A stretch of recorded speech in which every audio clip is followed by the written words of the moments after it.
to log in so that we make you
So what do you need? It's 1:30. Sorry.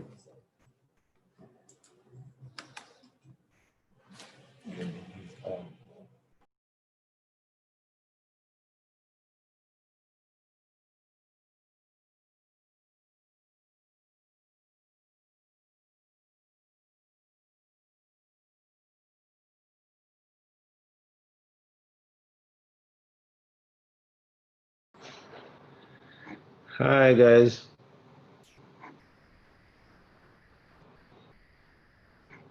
Hello, Galina. Hello, hi, is that Bernard? Yes, that's me. Okay, let's just wait for more people to join. In a short while, we'll start in like 5 minutes.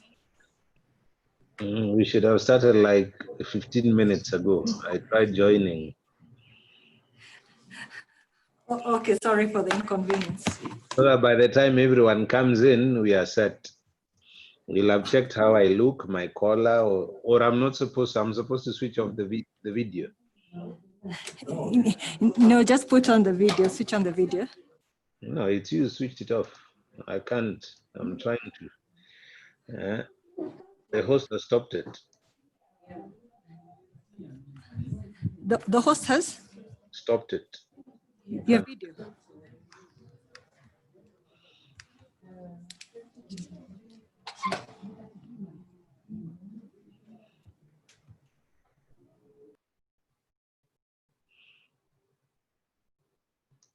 And there's already 31 people.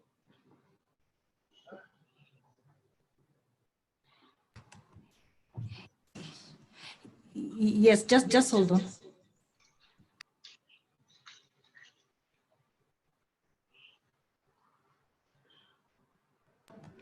Bernard, which account have you used to log in?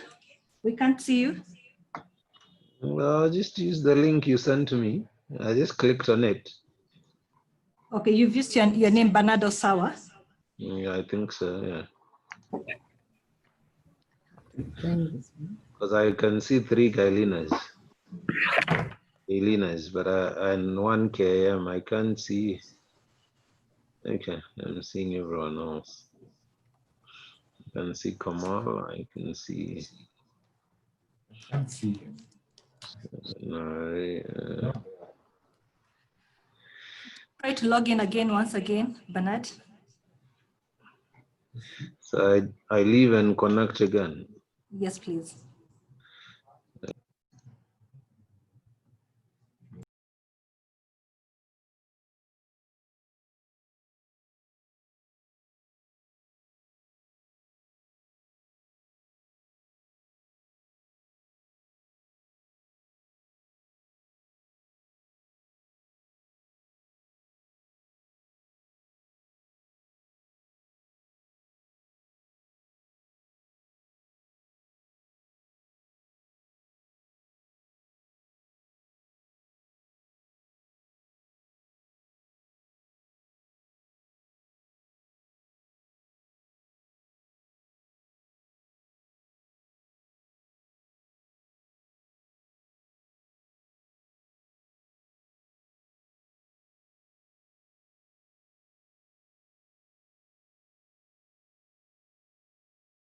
Can you see me now?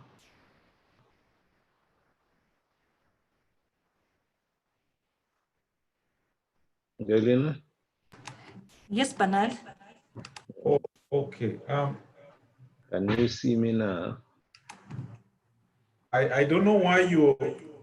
This is Tobias. I'm trying to set Galina up because we are seeing you as Galina Mayeko.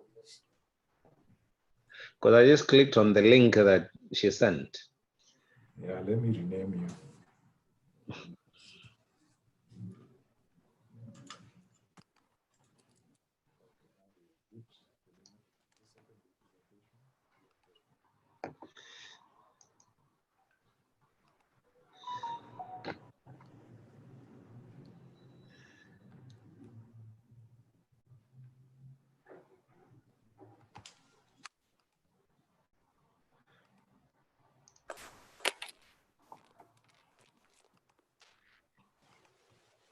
Hello. Okay. Yeah, so that's probably the same case for the Yes. two other guys. Yes. For Sylvester and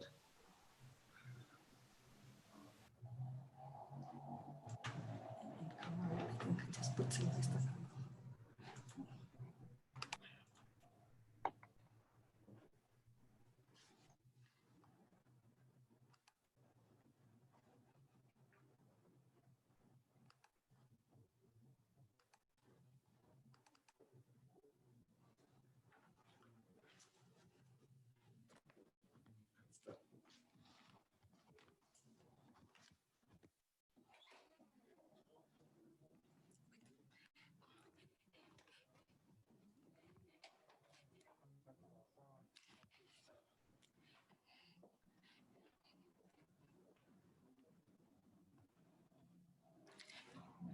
Hello, good morning.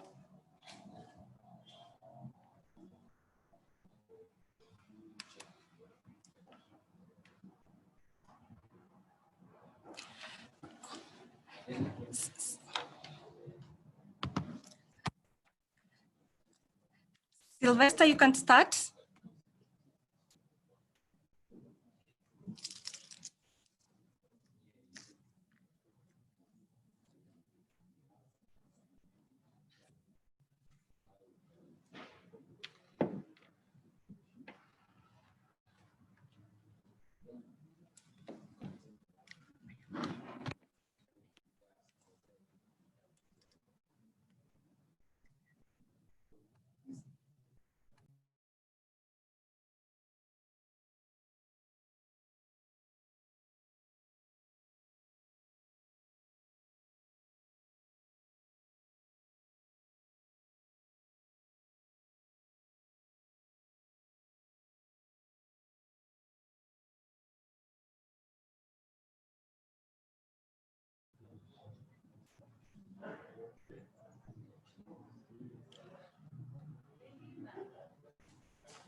Hello, good morning, all participants. We're just waiting for Mr. Makaka to start the presentation. Welcome to this first webinar by the Center for Energy Efficiency and Conservation at the Kenya Association of Manufacturers, which is about impact of COVID-19 on power costs webinar. And just give us like 2 minutes as we wait for Mr. Sylvester Makaka to start off the presentation. Thank you for your patience.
Hello, thank you again for joining us. Now we're starting with Mr. Sylvester Makaka. Sylvester, kindly start the presentation.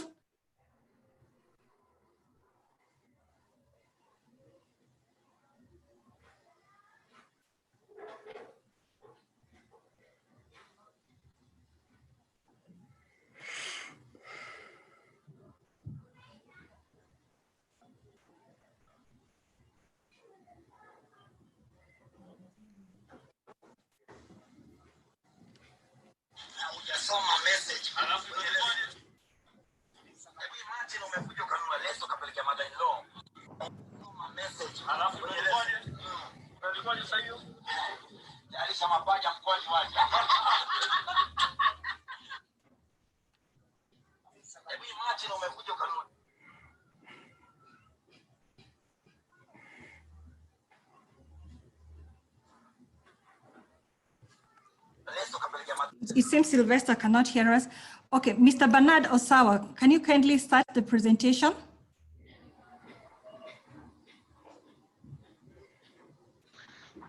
Okay, good morning, everyone. Could we just mute the other microphone that's feeding back, please, Gailina? Okay, I've muted. Okay, I think it's only right, Gailina, that instead of Sylvester, who was going to give introductory remarks on behalf of KIM, that someone from KIM does that, or we proceed and do that later? Or have you done it already with a brief introduction?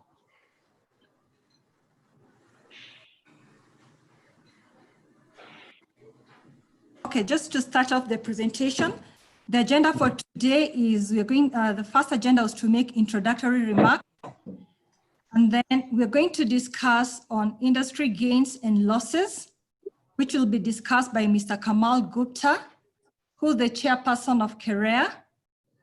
And then the impact of the amendments which have been made by the tax laws, which is going to be presented by Mr. Bernard Osawa, who's the partner and project director of Frontier Energy. Then we are going to have a Q&A session and then to have a way forward. Just to give you a brief background about this webinar, during this COVID-19 pandemic, the government has been able to introduce a few tax laws, which have included the scrapping of the 30% rebate.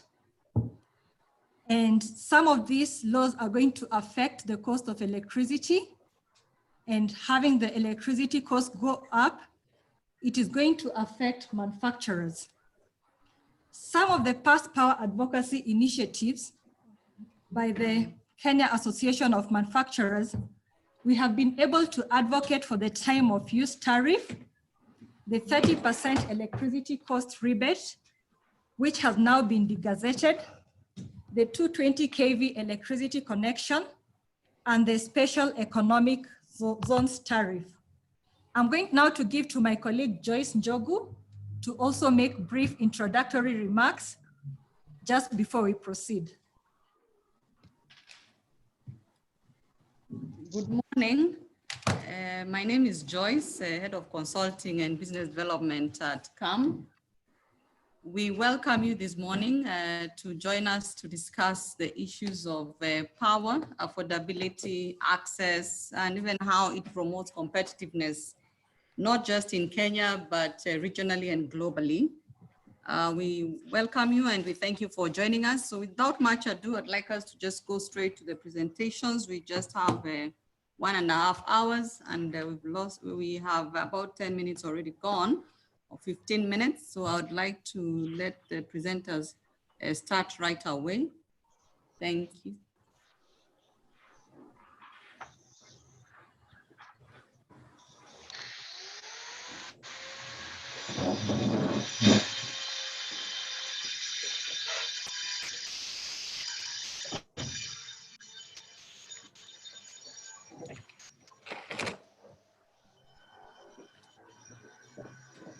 To take us through the current power cost trends, we are able to see that the graphs that we are currently seeing is the trends on how power costs are behaving at the moment.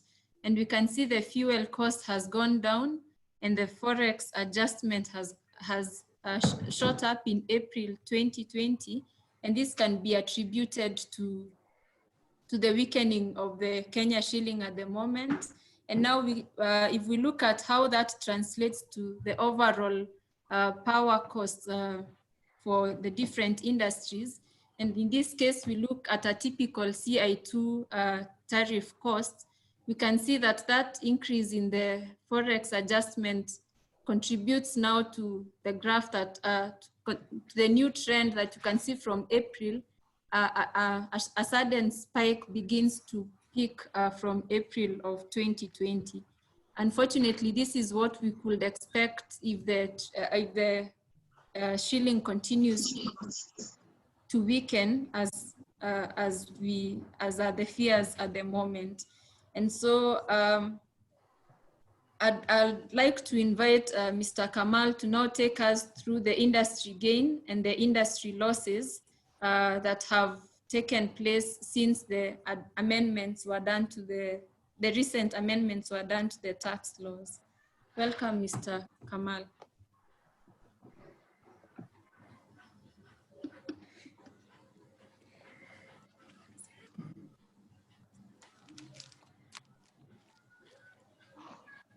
Mr. Kamal, please take us through the industry gains.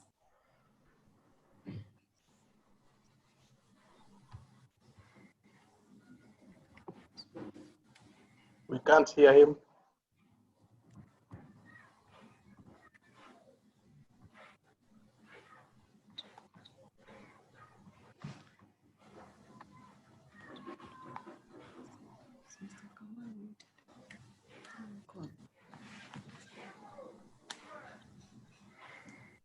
Mr. Kamal?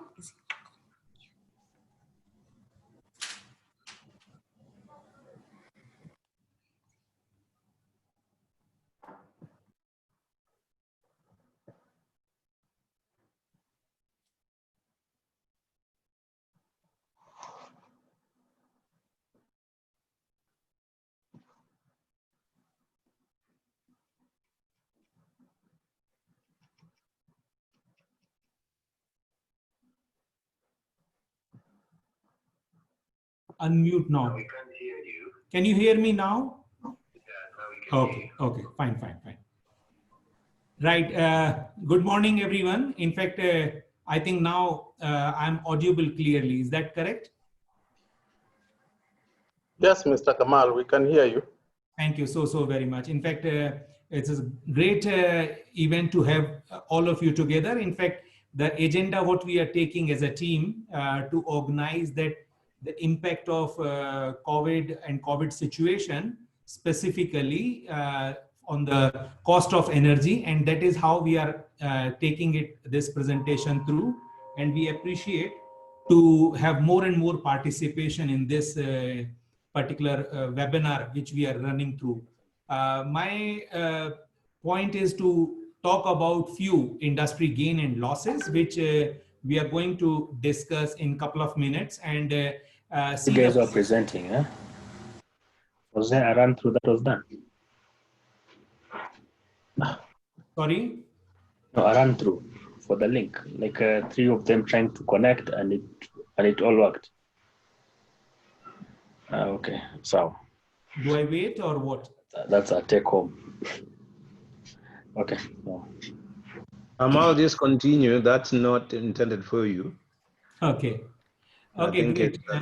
So let's focus on the industry gain and losses, and that is what I'm going to take you all through. And then we are also going to talk about various perspectives, because here we are more focused and more concerned on the cost of energy and focus on renewable energy per se. So as we all know that with this new finance bill, which is now available, we have a few positive gains also. First, definitely, which is quite impactful is corporate tax reduction from 30% to 25%. So it means that we are going to see as an industry significant advantage with this reduction of corporate tax. 5% is quite significant. And second element, which is also being seen as an support in the perspective of industry, when we are talking about 16% to 14% VAT. This is also making a good impact, positive impact towards the cost of product and cost of services. Those we are talking specifically around. Now, when we see in the perspective of energy, then we can see that the cost of energy is also, when we are going to have the gain, and now respectively we have some losses also, which we need to first discuss, and then I'll take you quickly to the perspective. We all know that the compensating tax is a loss, direct loss, which industry used to take as an advantage. Investment deduction is also something which is bringing us down, because this is now fragmented, and taking it further. What is going to be again a bit of negative is the removal of tax exemption, specifically VAT 14%. Now majority of the power generating plant and geothermal and other equipments are going to foresee this 14% impact. So this is a big loss for the industry, specifically in the energy side. Then SOFA, what is a special operating framework agreement, where we see the exemption on the duty side is also removable. Now there is another negative impact which is on the electricity, is that rebate which was there as a 30%. So putting together is a mix of two, where we have seen a positive impact as far as gain, corporate tax reduction, and reduction of VAT. We can also see a couple of advantages which were being withdrawn, and imposing compensating tax, and investment deduction, and the rebate, removal of rebate of 30% electricity. Now, if I take industry into a few different perspectives, first for the renewable, I'm talking about specifically industrial commercial kind of opportunities. As far as industry and business is concerned, we are talking about three possible model of solar power plant, which are quite popular in Kenya nowadays. No, let's remain on the first previous page. Can we go back to the industry gain and loss? So my take is that let us understand three perspectives of the industry. First perspective is that our industry pledge and go for solar power plant as an rooftop or whichever way for the self-consumption, and where the energy cost would be strategically being reduced, because of it's a capital investment but long term. So this is first model where the industry is taking this as an investment. Second model is where there is a investor which is coming in and charging on the different basis, whether it is installment or whether it is interest. And the third model of this industrial commercial is primarily PPA, power purchase agreement, which is also very popular in today's perspective when we are talking about investors. Those are coming in and without giving any big impact to the industry, manufacturing or end user, they take this as a per kilowatt hour sale. So these three models are having mixed combination as far as costing and costing impact is concerned. And that is what we are seeing here, specifically when we are seeing the removal of 30% electricity rebate. It is actually giving an industry boost to go for renewable energy, specifically solar power plant for rooftop or maybe for self-consumption. And this really make the impact on cost of energy coming from renewable, because here the electricity cost per se is going to be increased for the industry. But at the same time, investment deduction is putting little negative impact when we are seeing the PPA model.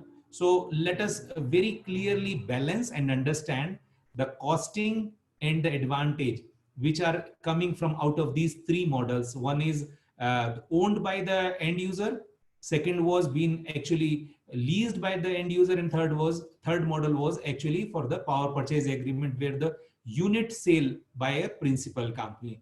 So with this investment deduction, which is reduced from 150% to 50%, is actually a direct loss for all three segments, because of it's going to be not as an advantage of making any further investment, but again at the same time it's going to make a delay in terms of capex loss. Second one, which is tax on VAT for very many items, those were tax free. It means that capital investment, as we all know, renewable energy is a very good topic, and as if someone is willing for a long-term investment, it's a meaningful. We are seeing that capital is a little higher. So when we are seeing this 14% extra imposition, which was not there earlier, so our cost, principal cost or maybe capital cost, is going to be reasonably high, and it take time to really liquidate, because we all know that VAT can be set off in a time to go kind of.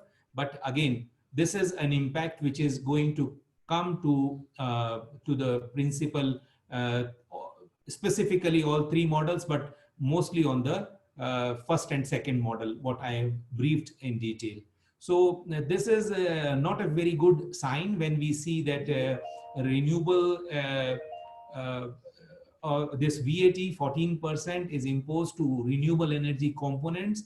As Kenya Renewable Energy Association, we are representing body for renewable energy industry. So we are putting a lot of efforts and initiative to work and to address this particular negative impact, which is a direct loss to the industry.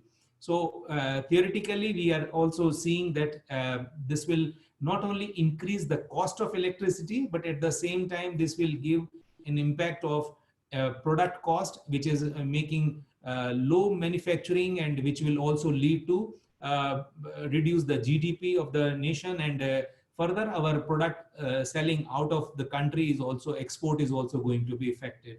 So we have to really find a ways how renewable can play, and renewable can help in terms of reducing the cost of electricity, but at the same time see all the possible ways how the manufacturing would be boosted, and our cost of product would be very, very competitive in the market, not only local market, domestic market, but the international market. So this is what as a group, as a team, as a CAM or Kenya Renewable Energy Association jointly work together, and that is what we are taking this as an agenda, that quite a few positive side, but very many negative impact, those are making our energy cost, which is impactful. As we all know, that cost of energy contribute a very significant ratio in the cost of product. So in some cases, those are smaller, like 15 to 20%, but in some cases this goes as high as 40 to 50% as in cost of energy into different ways. So this is what I wish to explain to my colleagues, my people, those are on the webinar today, that we have to now be better prepared how we can address this situation, because it's a combination of gain and loss, and how we can see the renewable is going to continuously playing a role of keeping the cost of energy lower than the usual, because which is finally going to impact on the cost of product. This repeal of 30% electricity rebate is really making renewable more meaningful. So let's see how we are going to respond to current situation and make the best out of it.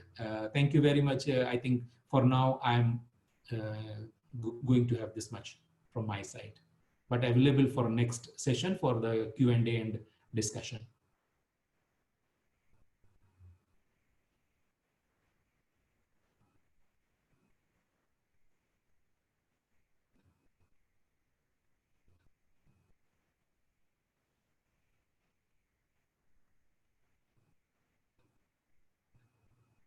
maybe Bernard can come in to talk on impact on the industry. Bernard, can you hear us?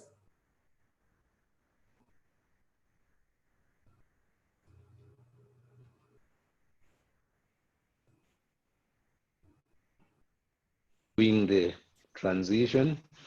Good afternoon, ladies and gentlemen who are taking part in the webinar. I think so that we understand the impact very well, I think I need to give some background about the power sector or power sector investments. Two of the key characteristics is that the power sector is a long-term investment. That's why we secure our contracts using the PPA, which are typically 20 to 25 years. So we plan way ahead because one, the payback period is longer, and then the commitments are solid. And then the second characteristic is that the amounts involved, or the capex, the capital expenditure is often huge, requiring input from lenders, which could be local or international banks, and also requiring substantial equity input from the project owners or developers. And it's important to know that the lenders typically, however they come, have options. They look at the world, they don't look at Kenya. So they are not beholden to Kenya. And if things are not good, they will walk away. So bearing that in mind, I think we'd like to go to the impact. Even though the intention of the bill was to take care of COVID, with a reduction in the VAT from 16 to 14, which was a good measure, and the reduction in corporate tax. The corporate tax must be earned from operations before it can be paid. So killing the operations, meaning you're technically reducing the amount of money you'll collect from the corporates. And even the VAT reduction, the citizens that we are going after get their support from, or get their income from the same industry that in some way you're killing. So it's quite a precarious position that this act has put us in, especially the power sector. So going through the impact, if we take them one by one, the first one was compensating tax. And the problem is now that this was introduced to promote reinvestment of untaxed income and cap the distribution of dividends. So you found, like, for example, Kengen did not pay dividends because they wanted to invest in new projects and therefore generate more power, which would hopefully make it cheaper.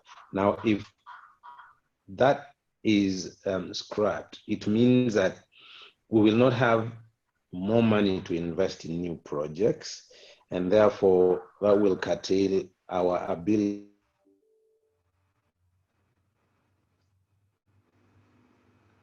and therefore slowing down the growth of the sector. In the end, I think this not only reduces the competitiveness of our country, because if I can take out dividends, I'll be very reluctant to invest. And that's for both equity investors, especially. The lenders will have to be paid, but the developers and the investors will be reluctant to invest because then there's no option of taking that. Even though in the PPA, this is something that will apply across all the measures that have been introduced, is in the power purchase agreements or in whatever agreements, there's always a clause that takes care of change in law and change in tax. And when that change happens, then developers have to renegotiate to ensure that they stay in the financial position that they entered the contract in. So that allows, for example, a developer like me to increase my tariff to cover the new taxes that have been put in. So in the end, in the final analysis, what we are doing is not quite reducing the cost of power, but we are increasing it, because if I invoke the change in law, change in tax clause, then I am entitled to getting a better tariff or being paid through the government guarantees, which are used to secure some of these contracts. The investment allowance deduction from 150, 100 to 50, that will also mean that the projects may, the ones that are already being developed, become economically unviable. Because the payback period will be much longer, and the return on investment will be much less, given that the tax holiday is not there. And for projects that are already going on, again, that will call for the invocation of the change in law, change in tax, making power more expensive. If we go to the third one, which is VAT removal, of the removal of extensions, this is really sad because it affects from power generators to fuel suppliers and even cook stoves. The clean cook stoves that have been taking root have been affected. So increasing the VAT or putting the VAT on components that were exempted before. So if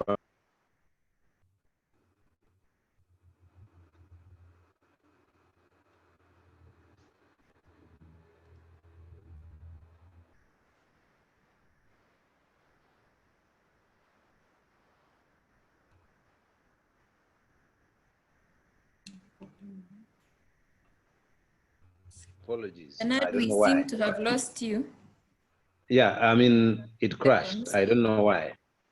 Okay. Zoom just went off. So apologies for that. I don't know why, but let's proceed. So the introduction of the VAT on parts that were initially exempted will mean a direct increase in the cost of the project. So if I've already signed my PPA, my project becomes economically unviable.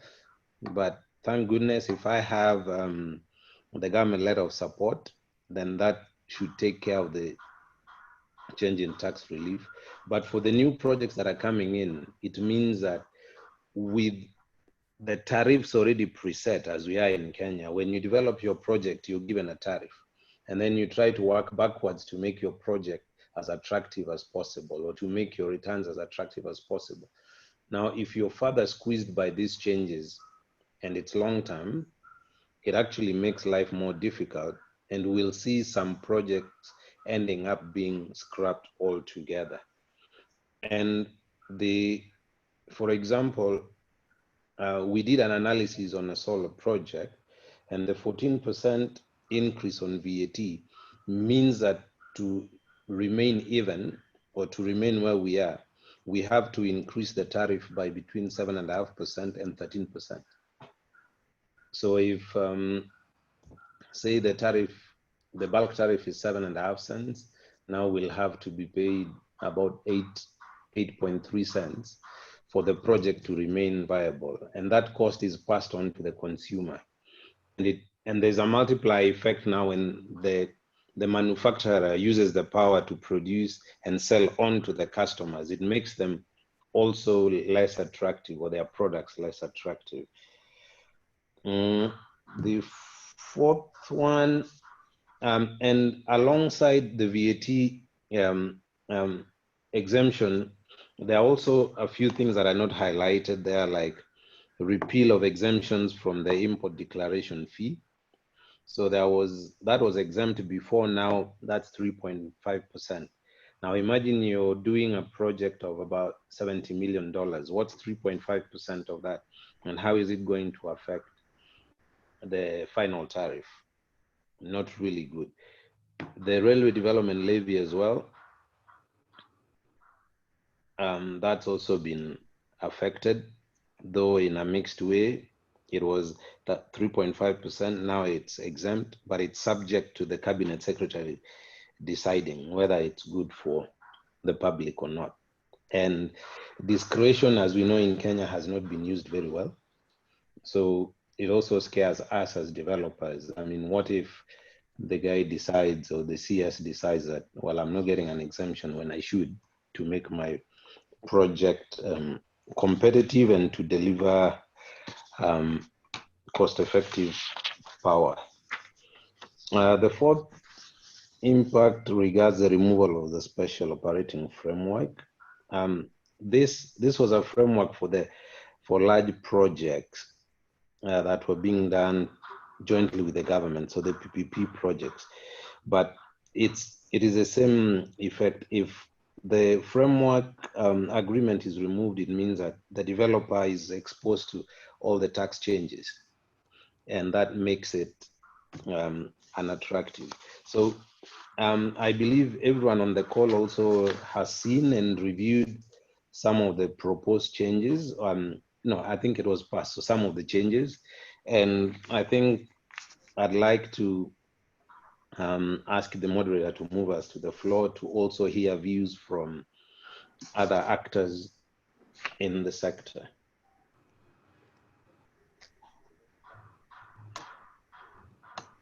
Gailina? Okay, thank you so much, all the panelists, for this fruitful discussion. And now we are requesting the participants to share their questions, either through by chatting or by raising up their hands through the Q&A session. In case you have any question, kindly chat through the Q&A session or raise your hand. Meanwhile, we have one question here. Roughly how much do the cement industry get electricity rebate? Please give us specifics. Kindly, Sylvester Makaka, answer that question. Thank you, Gailina. The design of the rebate on electricity costs was meant to track performance at industry level, and the criteria was set in the gazetted regulations governing the rebate. And these gazetted regulations defined the parameters to be monitored, and one of them was revenues, one of them was electricity consumption in terms of kilowatt hours growth or increase, and you are to look at your performance for the previous 12 months, in this case, the year 2019. So that because there is no one straight answer for all cement industries, but we know that the first 20% was supposed to be claimed for 2019 across the board without any conditionalities. And then you are to qualify for the balance 10%, making it a total of 30%. So depending on your industry operations for 2019, you can claim anything between 20% of your energy costs as an expense up to 30%. So that was the position of the rebates, which have since been repealed. But for those who have made their claims for 2019, they are still entitled to that claim as a rebate. Okay, Lina. Okay, thank you, Sylvester. I'm seeing Oduor Omolo. You have raised your hand. Kindly proceed, Oduor Omolo. Okay, thank you, moderator. You can hear me? Yes, we can hear you.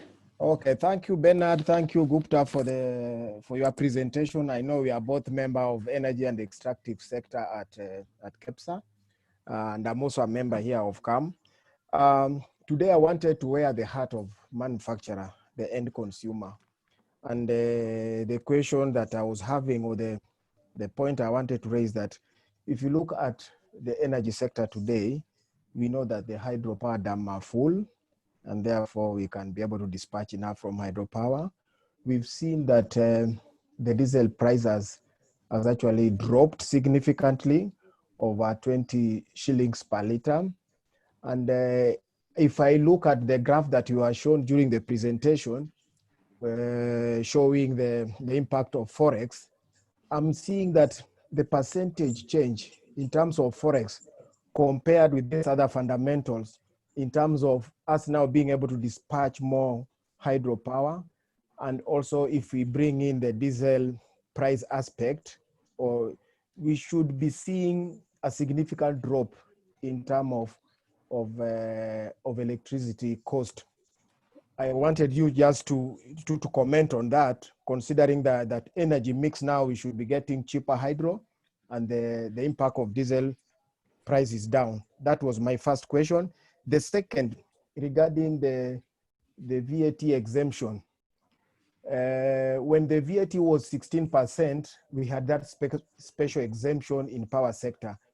Is it that the government didn't take matter in detail and they just moved from 16 to 14 and never look at this exemption? Is it something that we can still engage the government so that the exemptions that were there when the VAT was 16% can be retained, so that the investment that you have mentioned still remain viable?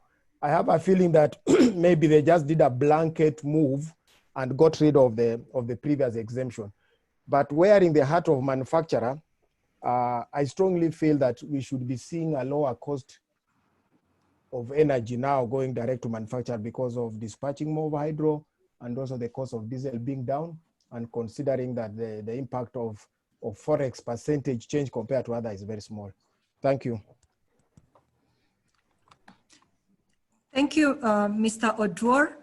Mr. Kamal Gupta, would you kindly proceed to answer the questions, the two questions by Mr. Omolo? Yes, Mr. Omolo, thank you very much for bringing this discussion, because definitely there are elements, those are making forcefully cost of energy to be go down. But as we discuss industry loss and win, then we realize that even the trend which you can see on the presentation, that from December, while the energy cost was there at 16.64 for the one section specific tariff, has been reduced very significantly up to March 2020, which was about 16.33. So about it's a means decline to the cost of the electricity, although in last 1 month it increased a little bit. So overall cost of electricity is going down because of these angles which you have just mentioned. Forex is negative impact, but cost of fuel is positive impact, so that ultimate effective impact is not very significant. Here we are talking about two serious aspects which are actually defined very loudly in the finance bill, where the removal of this rebate, an electricity rebate, which was there to support industry. So in this particular case, it become like a very positive, obvious that to choose the renewable option for the self-consumption. And then in that case, it become like getting a cheaper option of electricity coming from renewable sources compared to the existing dependence on the national grid. We have a very clear understanding per your discussion that there are elements which are actually forcing to reduce the cost of electricity, but that is not quite visible at this moment, despite of this negative situation of fuel cost to be in the global market, and forex is directly impacting to very many countries across the world, and same with Kenya also. So derive factor in a long-term perspective is to see all gains and losses and make a quick balance that where are we going to focus in days to come or weeks to come or months to come. Is that something where it is making very positive and very favorable to go for renewable energy, or despite of all negative odds like VAT element, but still this is a point of good brainstorming to see that whether this environment is going to be favorable, and we need to look for reduced cost of electricity by all means. Okay, thank you, Mr. Okay, I need to reinforce Kamal's statement so that we can answer Mr. Omolo conclusively. Please. Yeah, if you look at the trends, yes, there is there is more dispatch of hydro and other renewables. So like if you look at the trend for the fuel cost, it flattens in January and it's been flat simply because the dispatch of the thermals has been very low. So even the impact of the reduction of cost of fuel is negligible because what's being generated from thermal sources is small. But however, the total bill is fuel cost adjustment plus foreign exchange plus O&M and the fixed charges. Now, there's been a big upshot in the foreign exchange rate, and that is what is weighing that. So even though we are getting more water and more renewables being dispatched, the effect of the foreign currency, because the payment to these generators, remember, is in dollars. Yeah. So whatever money we collect in shillings is converted to the dollars at the prevailing rates and paid. And that is why with the falling shilling, that impact is much greater. And the cost of fuel does not affect anything because we are discharging very little of the thermal. I don't know if that explains the point why even though we have more renewables, the cost is still going up. Yeah, I think Bernard, that explained it. And my second question was on this exemption, whether the government by mistake, yeah, when they reduce the VAT from you are absolutely right about that. I don't think, which is unfortunate, that whoever was doing this thought this out properly on the ripple effect. I think he just said, here I'm giving back some money to the citizens. I need to equalize my account. Let me collect some more. But they did not take into account that by killing the chef, even the people they are trying to feed will not eat. So I think it was, in my opinion, a very simplistic approach to doing things. Someone just tried to equalize things without looking at the macro environment that we are dealing with.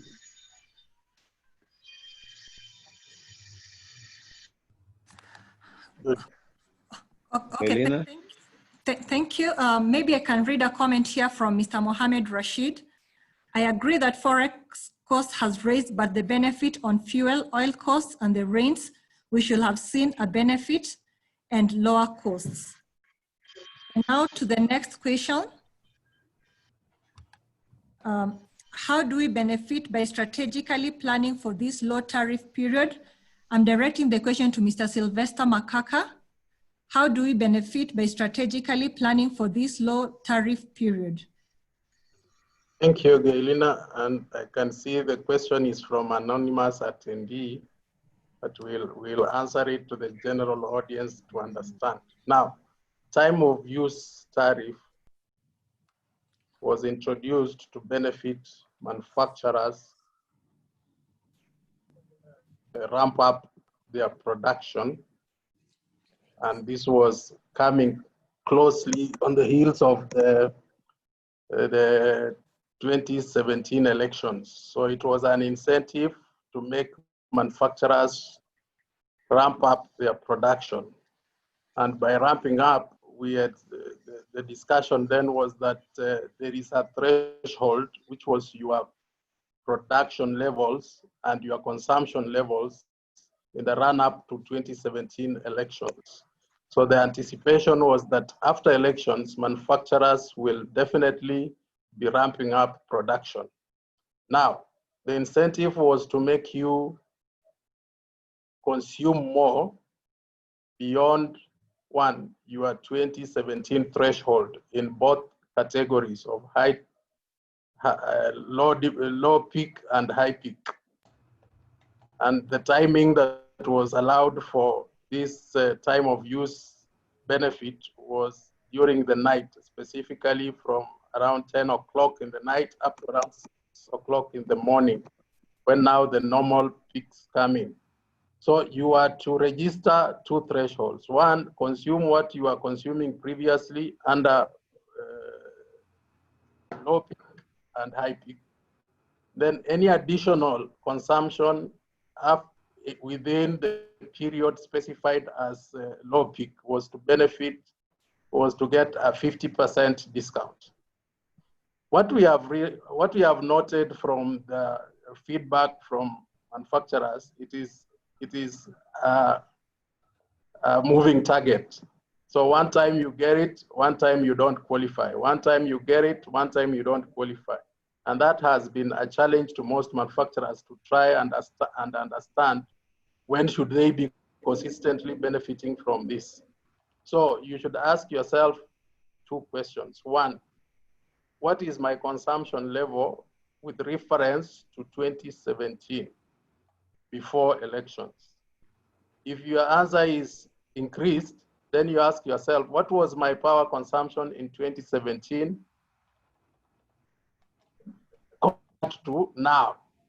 Then you will see that the difference of those two, the consumption and 2017 and your consumption now, ask yourself now the third question, whether your consumption as of now is falling within the off-peak hours, 10 o'clock in the night up to 6 o'clock in the morning. If your incremental consumption falls within those hours, or if you can plan your production to fit within those hours, and your consumption is over and above your threshold levels of 2017, then you qualify for time of use tariff. There are teething problems, I know, where now there was a provision that the threshold will be reviewed every 6 months. That's a matter of discussion from the technical committee monitoring the performance of the time of use, and that I think has been shelved. Now your reference point is still 2017, so you need to look at your production and consumption data for those, and then make sure that your off-peak consumption is more than what you are consuming in 2017.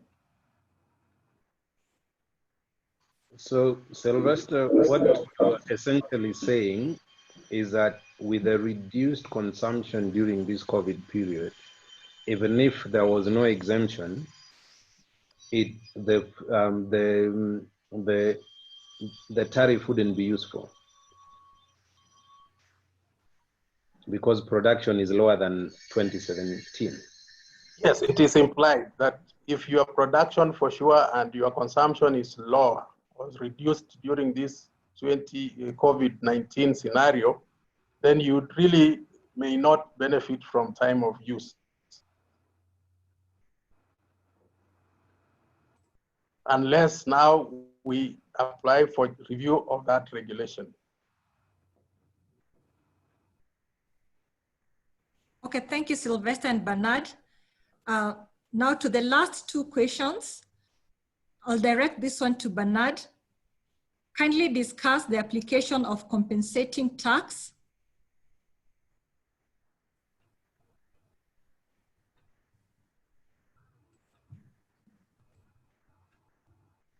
Bernard? Yes. So compensating tax means that, you see, once I have once I've paid all my costs and I have a profit done, then I would have some money left to either pay my investors a dividend or decide as a company to reinvest the money. Yeah. So the money that I don't invest, I mean, the money that I pay to my investors was largely, I think, not taxable. I mean, was taxable, so I'd be forced to invest back. But now, even all the money that I'm making, I will have to pay a tax on. Whether, I mean, that is when, if they remove that cover to allow me not to pay tax on money that I'm reinvesting, it means either way I have to pay a tax, and I declare that as a profit, not as an investment, and that is taxed at 30% like the corporate tax. So it just makes it difficult for me. Either way, I have to pay out and pay money.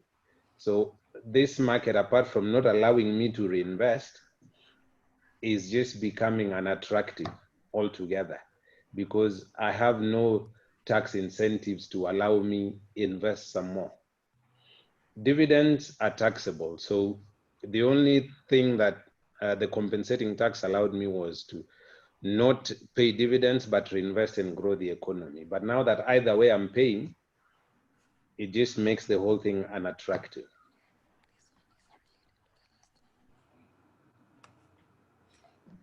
Does that make sense? Yeah, I think I'm this not is a tax expert, but I'm trying to explain it the best way I can. No, you have done a great job, Bernard. In fact, what is the motivation to bring this as an extra tax is to promote the reinvestment, and that is where this compensating tax was being introduced.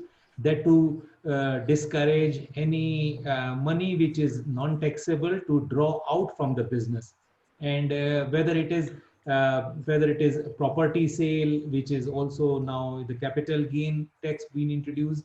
There are other ways also where business can get tax advantage and tax free income. So that income is going to be imposed with this tax if it is being drawn out from the business. So you have explained very well. I think this is clear, but still, if there is any other doubt, people can ask. So Grace, it's a case of you are damned if you do and you're damned if you don't. Either way, yes. And the percentage is also the same, means this is equally important for everyone to understand that there is no separate percentage. So means, as Bernard mentioned, that earlier it was 30% in 2017 when this was being introduced, and presently it has been reduced to 25%. So this is also, it's one way or the other, nothing else. Thank you very much, Bernard and Mr. Kamal, for the valuable input into this discussion, even on the compensating tax. And I'm seeing the rebates is also eliciting quite a number of questions. And Dennis would like to ask if he can still claim the power rebate for 2019 if he hasn't finalized on the 2019 data. Grace would also like to know if what is the estimate as a general percentage by which the cost of sales will change after the rebate. I'll ask Mr. Sylvester to take the two questions, and then we can move on to the next session. Mr. Sylvester, please. Thank you, Nancy. The principle behind any law is that it becomes effective the date and it supersedes any other previous law that relates to the same. So it is right to say that for the year 2019, the year that the rebate was effective, all those doing their filing now, subject to the date that the new tax law was gazetted as the deadline, should do so with the rebate factored in their calculation. Number two is that the regulations around the rebate set out the criteria. And the criteria was that there was a template that was circulated. If you didn't get, you can request, we send you the template, that you feed in your true data of production, consumption, and investment.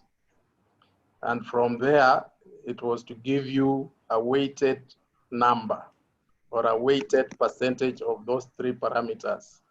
That number is then what you use as your rebate qualification to apply. So you may get, if you didn't do anything, but you didn't do anything at all, your electricity consumption remained at the same level, your production remained at the same level, and you didn't invest anything new, you qualify for 20%.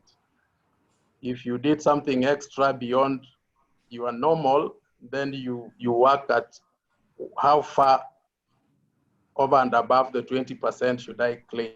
So you may land at 22, you may land at 25, you may land at 28, you may land at 30 also, depending on what you derive from the template we circulated.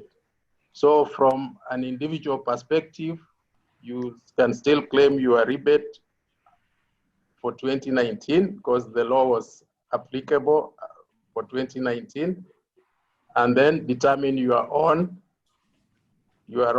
factor. But 20% is granted. What we are talking about, how far, then how big the rebate will be will depend on how much of the 10% you claim. I hope I'm clear. Thank you very much, Sylvester. I believe that sheds enough light on the rebate, which has since been repealed. And I say we still have some more questions which will lead us to the next session on what is the way forward. And there is a lot of interest on what KAM is doing and the various industry players. What is the way forward, or what are we going to do in order to bring what we have been discussing today to the attention of those who are in charge. And I would like our panelists to take us through the next session of what is the way forward. Now that we have already seen what have we gained and what have we lost, we need to know what is the way forward now that this is what has already happened. So Sylvester and Bernard and Kamal, please take us to the next session on what is the way forward. Sylvester, you can start us off.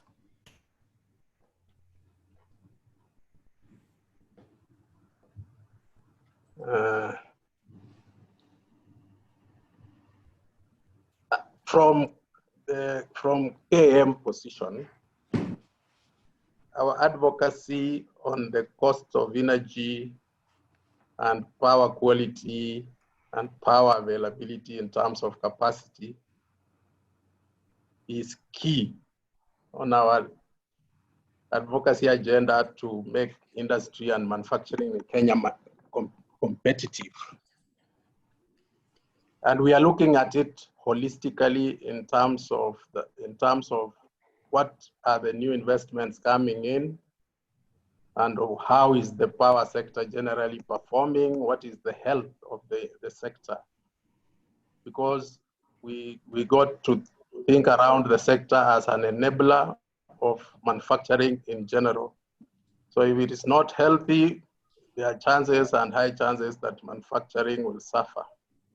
We've gone through this before when we went through power rationing, and the experience is not a good reference to talk about. But for sure, we want the energy sector as stable, as vibrant, and as transparent as it can be. One of the areas that is sending jittery now into the market is the new tax or tax laws that then are impacting or are likely to impact on the cost of power generation, by extension, the cost of power projects. And it cuts across, because it did not specifically say in renewables, it will cut across because it will affect every new project, and it's affecting every investor in Kenya. And when an investor is touched, definitely he thinks of who will bear that cost. So for us is to synthesize this matter and see how will both the investment market balance the cost and price, so that at the end of the day, we still get a competitive price for energy costs in Kenya. That is an advocacy agenda we shall not drop for now. And I think one of the purposes of this webinar is to try and gather the feeling of the market, so that together we can drive an advocacy agenda that will sell to, that will make everybody understand where we are coming from. We cannot afford, and for sure we cannot afford, our cost of power going up or spiking because of changes in laws, when actually we should be incentivizing industry for growth. We know post-COVID will be a very trying moment, and every economy will be trying its level best to rebound and rebound big. Kenya should look at it in that breath and see that the rebound will be a more stiffer competition. We should not be losing out because of our own internal issues that can easily be put under control and put Kenya on a trajectory of growth post-COVID.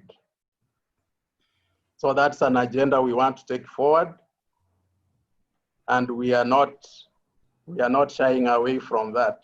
We are also looking at the developments in the oil market and how that benefit will trickle down to Kenya. But for sure, we expect that post-COVID, or when everybody accepts that this is the new normal, things will start moving north.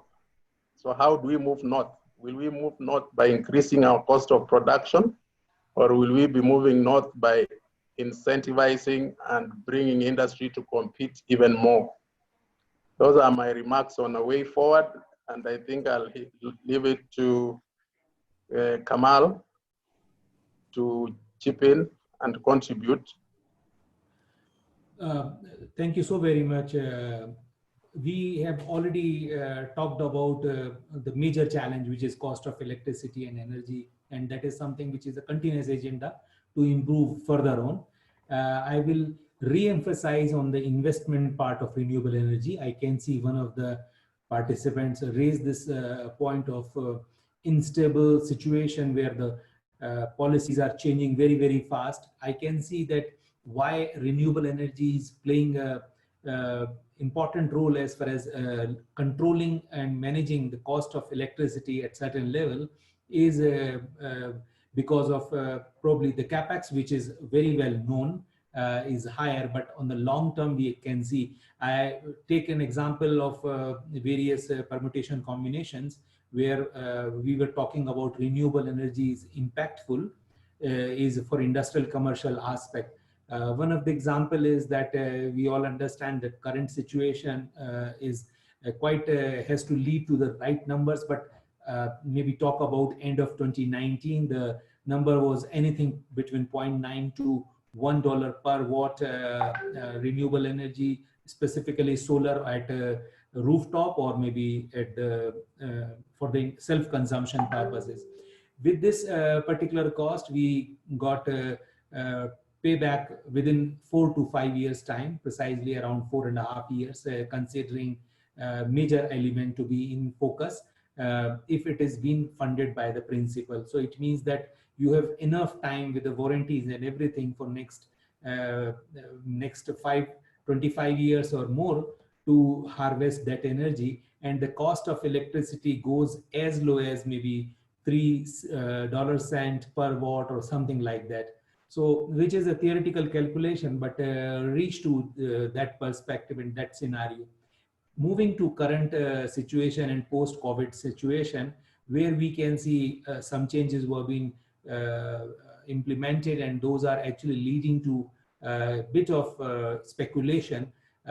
I think case to case we need to discuss and agree whether it is self-consumption model, self-investment model, whether it is PPA model, or whether it is financed model.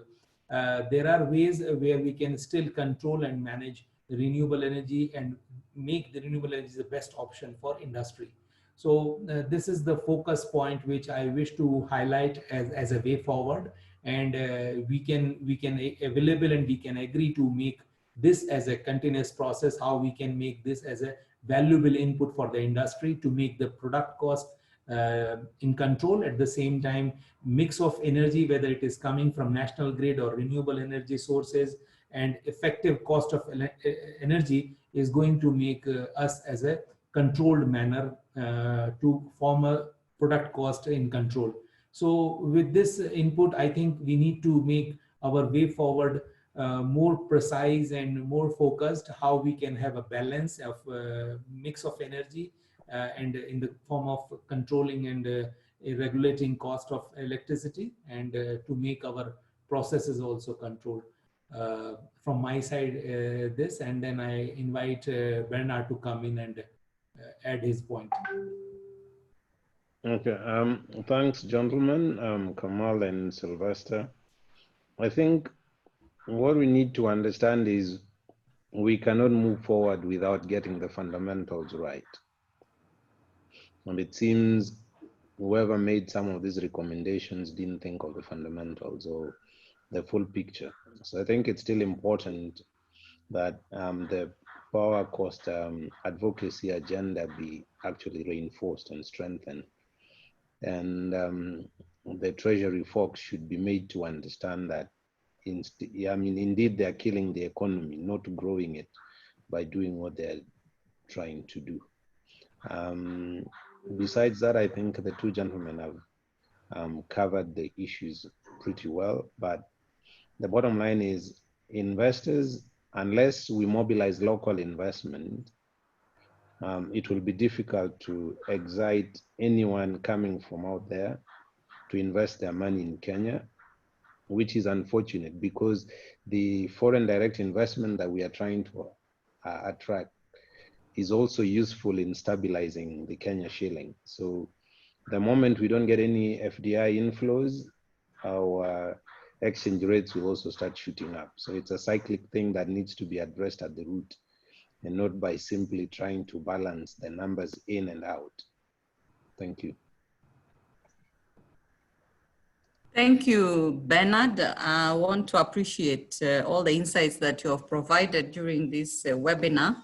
I also want to appreciate Kamal for the great insights in sharing with the sector the various issues happening in the current environment, especially around the tax and investment environment.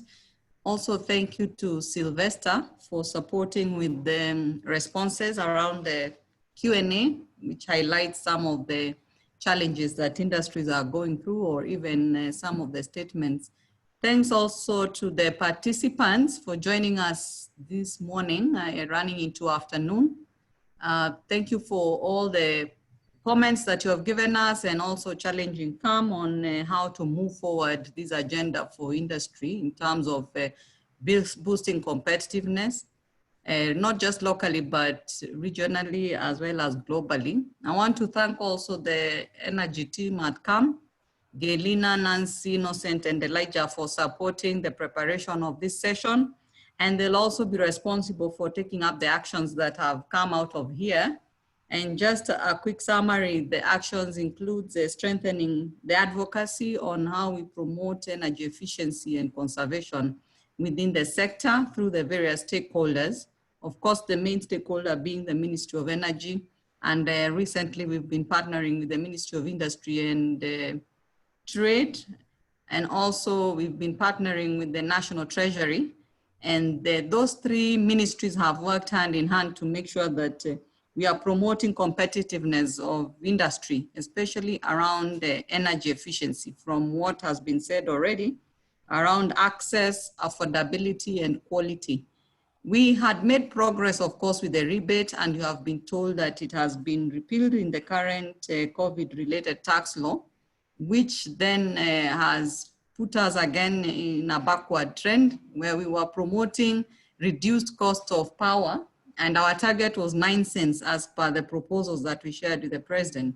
So this then puts us back on the drawing table to see how exactly will we reduce the cost of power, whether it's from, which can be supported through efficiencies around generation, distribution, as well as consumption patterns that we boost in the country to enable competitiveness. We'll also plan to engage the various stakeholders more closely and have a strategic plan on how we can improve some of the incentives that are there. For instance, we've seen that time of use tariff at this point is not necessarily applicable, except for those who have diversified into the health sector and have increased their production due to supporting the current health crisis, they may have expanded their production lines.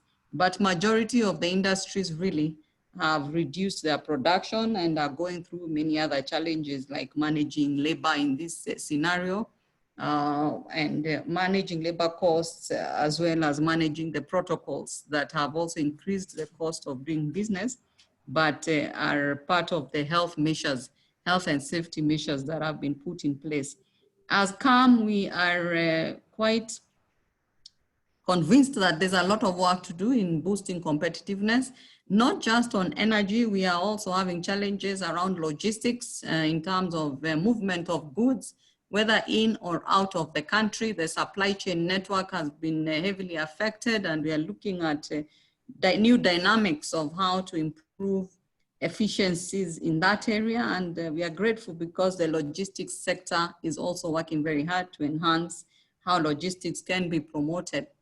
We are also working strongly on post-COVID scenarios, especially around enhancing operational efficiencies within industries, as well as long-term thinking about the future of work, whether it's in terms of technology or in terms of workforce or in terms of business models and how they shall be made adaptable to any crisis that may arise. The COVID-19 is just one of those pandemics, and we are not very sure of which other pandemics are looming. Currently, people are struggling with the floods that have been affecting the country, that are also affecting access to raw materials or even movement of some people, increasing the poverty line. We also have challenges with the locusts. So challenges are there. So the question is, how do we build resilience and build adaptability of the different business models so that we move forward with the energy being an enabler and many other enablers like technology. We seek to give you more information as CAM, and we have so many other webinars coming through. We have another one coming on Wednesday. Please check your emails, and that is tomorrow, where we are launching a survey where we've asked various sectors on the impact that COVID-19 has had on them. Please be on the lookout and apply to join in that webinar. We'll be launching what industries themselves are saying about each sector, what the impact of COVID-19, and also a recovery strategy that they have put in place or they think is necessary for them to emerge as to survive and also thrive currently and post-COVID. So thank you so much for this, for participating, and thank you to the panelists. And we hope to engage you again tomorrow at the webinar in partnership with the KPMG, CAM in partnership with KPMG. Have a good afternoon. Thank you. Thank you so very much. Thank you.